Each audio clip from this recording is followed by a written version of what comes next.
Programa Touchdown no ar, o programa que fala tudo sobre a maior e melhor competição de futebol americano disputada aqui no Brasil. Um final de semana com 3 partidas, uma delas o atual vice-campeão perdeu pela segunda vez na competição e os playoffs agora estão definidos. Não é isso, Cauê? É isso aí, Alan. Olá, amigos do programa Touchdown. Fim de temporada, rumo aos playoffs agora. Rumo aos playoffs, mas antes vamos colocar na tela os jogos que aconteceram nesse final de semana. Lá no Espírito Santo, o time da casa, o Rio Branco, perdeu para o Brown Spiders por 9-6. Lá no Distrito Federal, o Tubarões do Cerrado bateu o time do Cauê 34-7.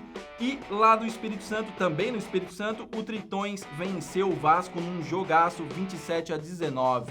Cauê, vamos começar com o jogo do Rio Branco e o Brown Spiders. Os dois estavam desclassificados, mas mesmo assim fizeram uma boa partida, né? 9-6, foi bastante equilibrada, principalmente ali no começo do jogo, onde teve as pontuações, né? Sim, foi um jogo bem equilibrado, foi praticamente um jogo de um tempo só, até que as pontuações só ocorreram no primeiro tempo. E bom pro Brown Spiders, que fez uma viagem longa e conseguiu uma vitória boa fora de casa. Deve ter ido com um elenco bem desfalcado, mas fez frente ao Rio Branco e saiu com a vitória. Um safety e um touchdown foi necessário para vencer o jogo. Cauê, no caso do Brown Spiders, iniciante na competição, primeiro ano, fechou aí com 3 vitórias e 4 derrotas. Por mais um jogo, mais uma vitória, de repente já não estava no bolo ali querendo se classificar. Dá para analisar uma boa temporada, né? Sim, embora o Brown Spiders tenha terminado a temporada com mais derrotas do que vitórias, eu acho que eles fizeram um bom ano sim. O touchdown já está num nível muito interessante e para o primeiro anista eles chegaram e fizeram frente com muitos times. Então acho que para 2016 o Brown Spiders vem muito forte. No caso do Rio Branco também, né? Fez jogos duríssimos contra o Breakers, agora contra o Brown Spiders, venceu uma partida. Não dá para dizer que foi tudo muito ruim, né? Tem muita coisa a melhorar, mas foi um ano para tirar boas lições, né? Sim, o Brown Spiders é um time já muito antigo que estreou só agora no touchdown. Então é um time que tem muita bagagem, já tem experiência. Já é ao contrário do Rio Branco, que é um time que estreou esse ano sem muita bagagem. Então é um time que tem muito mais a evoluir do que o Spiders. Então acho que para o Rio Branco valeu sim a experiência, mas vai ter que se preparar muito melhor para 2016. Bom, agora vamos fazer o seguinte, Cauê, vamos falar do Tubarões e do Corinthians. Os dois também estavam eliminados e estavam ali jogando para tentar fechar a temporada melhor. Melhor para o Tubarões que estava em casa e o Corinthians que foi bem desfalcado, inclusive você também não pôde ir. Fez aquela pior campanha que a gente já sabe. E o que dá para tirar de lição pro Corinthians e pro Tubarões? O Tubarões fez um jogo muito bom. Os americanos, o Kerry King e o Cedric, chamaram responsabilidade e fizeram o placar da partida. O Corinthians foi praticamente com um elenco sub-19, eu acredito que foram mais ou menos 15 jogadores só do time principal até lá. E infelizmente terminou, acho que na verdade o Corinthians se sente aliviado por ter acabado essa temporada, tentar agora arrumar a casa, que vai ter muito trabalho se quiser voltar ao topo em 2016. Agora o Tubarões do Cerrado, que fez a despedida do Kerry King, o quarterback, não vai renovar com o time pro ano que vem, vai ter que correr atrás de um quarterback se quiser brigar por uma vaga dos playoffs em 2016. Até porque a nova chave do Tubarões está muito mais equilibrada, então eles vão ter que se preparar muito se quiserem ter o mínimo de chance ano que vem. E no caso do Corinthians, o que fazer para reverter essa pior campanha da história do time no torneio Touchdown? Olha, no caso do Corinthians, o problema é muito sério mesmo. Os jogadores que foram campeões antigamente, até os jogadores mais experientes, alguns saíram do time, foi trocada a comissão técnica, então muita coisa mudou e de fato não encaixou esse ano. Embora o Corinthians tenha feito um bom primeiro semestre, foi bem no Paulista, perdeu para o Storm, mas durante essa intertemporada entre o Paulista e o Touchdown, muita coisa aconteceu no elenco. Então, se o Corinthians quiser voltar a ser um time de elite em 2016, vai ter que mudar muita coisa.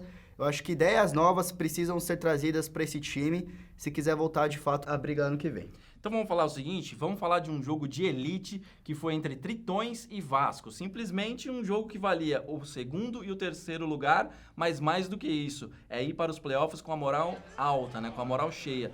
Deu Tritões. E agora pro Vasco? Realmente esse é um jogo que dá gosto de comentar, foi um jogaço lá em Vila Velha. Aconteceu o que era esperado dos dois times, o Alexander Allen chamou a responsabilidade, mas, assim, no modo geral, o ataque do Tritões está tão bem, com o Álvaro jogando, distribuindo muito bem a bola com os receivers, que está facilitando o trabalho do Alexander. Então ele está correndo muito bem, o jogo aéreo está funcionando e a defesa está parando os adversários, isso é muito importante. E pro lado do Vasco estava tudo bem, tudo certo, o jogo estava muito bem equilibrado no primeiro tempo, até que acabou 13-13. Só que algumas interceptações, o Lucas Shaw está sendo muito decisiva nessa temporada, ainda mais contra o time grande. Contra o T-Rex, se eu não me engano, foram 5 interceptações. Foram 7 no total, 5 do Vasco. 5 do Vasco, né? Mas foram 4 deles só. Teve uma que foi do quarterback reserva. Certo, e isso nos playoffs não pode acontecer. Se o Lucas Shaw tiver esse descuido aí com a bola durante os playoffs, vai ser decisivo. E na minha opinião foi muito decisivo para esse jogo o Tritões ter saído com a vitória. No caso do Vasco, realmente a luz amarela tá acesa, né? Porque perdeu pro Rex, até aí ok, porque é um time de primeira linha também, mas sofreu para ganhar do Santos, teve muita dificuldade para ganhar do Santos, e também agora contra o Tritões, que é um time de primeira linha, fez um jogo difícil, né? Sim, o Vasco tem totais condições de reverter essas situações e essas duas derrotas, tanto pro T-Rex contra também o Tritões. Mas vai depender muito desse elenco se unir e focar nessas correções que devem ser feitas tanto no ataque quanto na defesa. É um time extremamente competitivo, é um time que tem totais chances de ser campeão, mas tem que cuidar mais da bola. No caso do Tritões, apesar do destaque ser o Alexander Allen, o time também tá jogando, no geral, tá jogando muito bem, né? Tanto a defesa e o ataque trabalham muito bem, né? Sim, o time tá redondo, o Álvaro, para mim, tá sendo também um dos grandes destaques, tá passando muito bem a bola e ele corre muito bem com a bola também, anotou um touchdown correndo, anotou um touchdown passando. Então, o conjunto do Tritões tá se mostrando muito sólido e eu acho que vai dar Tritões e Rex, de acordo com o que tá acontecendo aí, Tritões e Rex fazem essa final. Bom, mas antes de Tritões e Rex, se chegar a acontecer, vai ter os playoffs e a gente vai colocar na tela agora pra gente ter uma noção de quem joga com quem. E os jogos serão no próximo final de semana, no domingo. O Rex vai enfrentar o Breakers no clássico catarinense, o Tritões enfrenta o Santos, a Lusa pega o Flamengo, o Vasco enfrenta o HP, 4 partidaças, né, Cauê? Isso que é playoff. E vamos começar falando do clássico catarinense, que é simplesmente uma revanche, porque esse ano já teve o jogo e deu Rex, mas foi ali também nos detalhes, né? O que o Breakers precisa fazer agora para poder vencer o Rex, devolver a derrota? Olha, é até difícil dizer quando se trata de um clássico como esse, porque se você pegar a retrospectiva da temporada, o Rex foi absoluto e o Breakers ainda parece que não conseguiu se encaixar na temporada, embora tenha feito um bom final de temporada. Mas se você olhar o jogo entre eles, foi um jogo extremamente disputado, um jogo difícil, acho que foi um touchdown de diferença foi uma posse só. Então, quando se trata de rivais, tudo pode acontecer. Eu acho que pro Breakers ter chance nesse jogo, precisa melhorar a defesa. Eu acho que a secundária tem que melhorar, mas é muito difícil parar o jogo do T-Rex, porque tem o Drew Hill, quarterback americano, passa muito bem a bola e corre muito bem. Do lado dele, no backfield, tem o Clair, um dos melhores running backs da temporada. E além do backfield, tem os recebedores abertos que lançou bola para ele e eles agarram. Então é muito difícil parar o jogo do T-Rex, mas acredito que se eles conseguirem focar um pouco melhor na secundária, vai dar um pouco mais de trabalho para o time de Timbó. Em contrapartida, o Rex é só continuar executando tudo o que tem feito até agora ou vai ter que pensar em algo diferente, principalmente psicologicamente, porque é um clássico e clássico interfere no psicológico, a gente sabe muito bem disso. O que você acha que o Rex tem que fazer? Exato, eu acho que o principal fator dessa positividade do Rex é a execução. Eles executam muito bem as jogadas, tanto no ataque quanto na defesa, e eu acho que eles vão continuar executando muito bem nos playoffs. Acredito que o staff do Rex vai trazer alguma coisa nova para essa pós-temporada, para não facilitar para o Breakers. Então, eu acho que além de eles continuarem executando bem esse jogo que eles fazem tão bem, eles vão estar trazendo mais algumas coisas novas para surpreender os adversários. Legal. E o outro jogão dos playoffs é entre Tritões e Santos. 2 running backs se destacando. Quem será que vence? Crawford ou Alexander Allen? Olha, se é para dar palpite, eu acredito que dá Alexander Allen, mas não pelo fator individual, e sim pelo fator elenco. Eu acredito que o Tritões tem muito mais time que o Santos. Então, vai ser dentro das 4 linhas que vai ser decidido, claro, mas eu acho que o Tritões tem totais chances de garantir essa vaga nos playoffs e subir para a segunda fase. Nessa altura do campeonato, aquela derrota para o Minas pode influenciar, né, psicologicamente para o Santos? Olha, eu acredito que não. O Santos já foi para Minas sabendo que já estava classificado e com a vitória não ia alterar muita coisa. O time foi muito desfocado para lá, os jogadores têm essa ciência, então eu acredito que não. Acho que vai virar página, playoff é outra história. Agora, em contrapartida, a vitória do Tritões com certeza dá moral para a equipe. Só que isso não pode acontecer como aconteceu em outros momentos, em que a equipe se acha muito, tem dificuldade de lidar com o favoritismo e também tropeçar por ali? Pode ser que sim, até porque a confiança e digamos, o salto alto é uma faca de dois gumes e está sempre ali na navalha, entendeu? Se o time conseguir se manter focado com confiança, vai ser muito difícil parar o Tritões. Agora, se eles, através dessa vitória do Vasco, deixarem o ego subir, a confiança transbordar, aí sim pode ter algum tipo de problema nos playoffs. Pra você, dá quem, então? Eu acredito que dá Tritões. Tritões sem dificuldade ou num jogo apertado? Não dá pra dizer. O Crawford pode tirar um coelho da cartola, pode fazer uma big play a qualquer momento. Então, o jogo é como eu disse, o jogo é dentro das 4 linhas, mas eu acredito que dá Tritões. E se é playoffs, só tem jogão, então também vai ter Vasco e HP, um jogo que promete. Essas equipes, Vasco, HP, Luz e Flamengo, todas fecharam a temporada com 5-2. No caso do Vasco, precisa jogar bem, não tem que só vencer, tem que jogar bem para provar que ainda é o atual campeão e pode ser bicampeão, não é isso?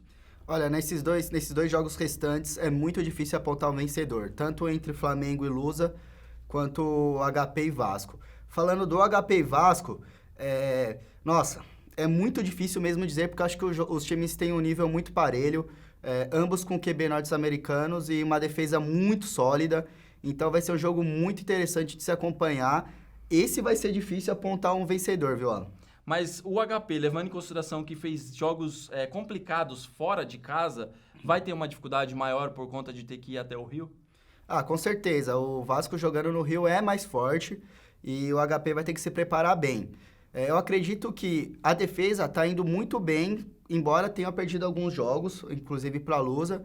Mas eu acho que perdeu para a Lusa e para o Rex, 2 times que se classificaram estão nos playoffs. Exato. Né? Mas eu acho que o ataque do HP pode melhorar muito mais e eu acho que é o principal fator que eles têm que melhorar para esse playoffs e, claro, para esse jogo contra o Vasco. E no caso do Vasco? Agora está colocado em xeque. Perdeu 2 partidas, perdeu para Rex e Tritões, tudo bem que os times são tão melhor classificados do que o Vasco, mas se quiser voltar a ser campeão vai ter que vencer essas 2 equipes, além de passar pelo Paraná HP.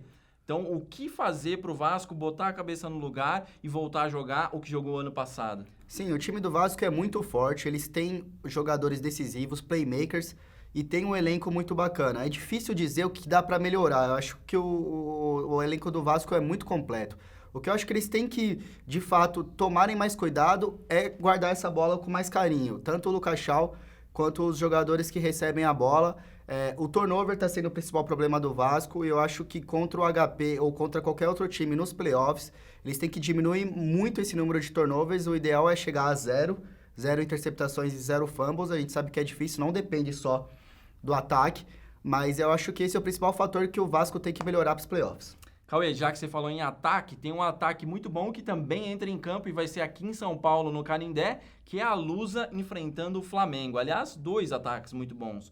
O Flamengo, apesar de ter começado mal a temporada, reverteu, né, a favor dele o final da temporada, venceu todos os jogos que faltavam, perdeu ali só no comecinho da competição e agora vem muito forte para essa partida. O que você acha que a Lusa deve fazer? Usar o fator casa, por exemplo, a favor, enchendo o Canindé, ou colocando o máximo que puder no Canindé, ou mudar o playbook? O que você acha que a Lusa deve fazer para enfrentar o Flamengo de igual para igual e vencer?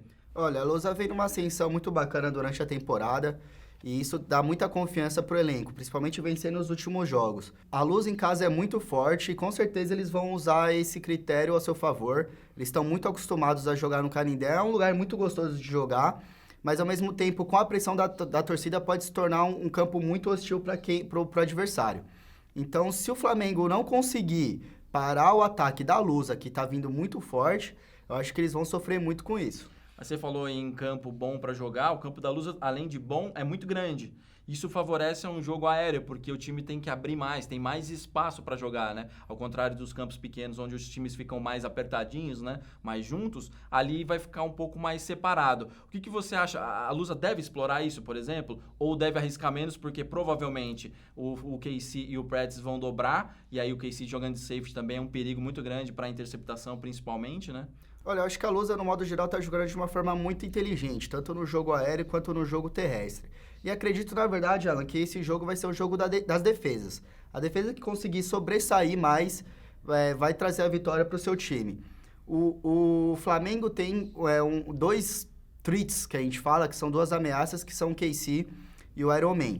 Eu acho que a Lusa precisa focar mais nesses dois jogadores. O jogo aéreo é bom, mas não está sendo tão efetivo quanto está sendo o jogo terrestre. Então, acredito que enchendo mais o box vai dar um pouco mais de trabalho para o Flamengo. Agora, pro lado da defesa do Flamengo, eu acho que vai dar muito mais trabalho para a defesa do Flamengo para o ataque da Lusa. Embora a Lusa não tenha esses treats, como o KC e o Iron Man, o elenco ofensivo é muito mais completo. Tem uma variedade maior também, né? Além de ter um dos melhores backfields do torneio touchdown com Passarella e com Johnny, tem excelentes receivers e excelentes tight ends, e o Catulo tá vindo muito bem, obrigado. Então eu acho que vai dar muito mais trabalho para a defesa do Flamengo parar o ataque da Lusa do que ao contrário. Legal. Cauê, nosso tempo terminou. Show de bola. E para você que tá em casa, já viu, são 4 partidaças que vão rolar todas no domingo. Dá uma olhada na nossa página lá no touchdown.com.br, vê os locais e os horários das partidas e vá assistir porque vale muito a pena, é só jogão. E o programa acaba por aqui, mas na semana que vem a gente volta com muito mais sobre os playoffs. Até lá!